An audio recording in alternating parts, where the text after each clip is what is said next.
Many times we used to yawn. Prophet sallallahu alaihi wasallam refrain us from laziness and laxity, but yawning is a foremost symbol of a person getting laziness. What will happen if we get lazy?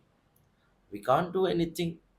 The laziness will make us away from good activities and being active in completing the uh, command of Almighty Allah. So only Prophet Sallallahu Alaihi Wasallam denies us to yawn. And another one, yawning is from the shaitan.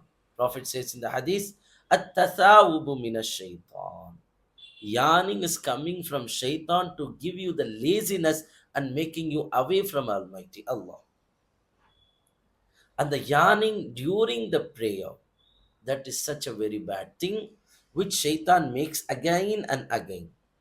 So how we need to deal with the that evil act of shaitan, which makes us lazy and taking out from the worship of Allah and making our worship weak? We need to suppress the yarn. Prophet sallallahu alaihi wasallam says, فَإِذَا تَثَاوَبَ أَحَدُكُمْ, if anyone is getting yarn, فَلْيَكْظِمْ مَسْتَطَاعَ, let him suppress and control as much as possible. So there are guidance for us in the hadith. When we yarn, we can't control or we are trying to control, we need to keep the hand like this. So the upper part, the outer part of our left hand has to hide our mouth and we should control to yarn. We should not speak while yarning. We should not recite the verses while yarning. And after we complete that, say A'udhu Billahi Minash Shaitanir Rajim. So this will give us brisk and activeness. Prophet supplicates and asks dua in another hadith.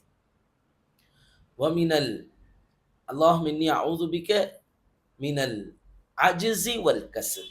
Being lazy and being unable to do good things. Oh Allah, I'm seeking refuge from both of that. So be active every day. Be active during worship. Be active during your inculcation in worshiping Almighty Allah and completing His command. May Allah help us for that. Ameen.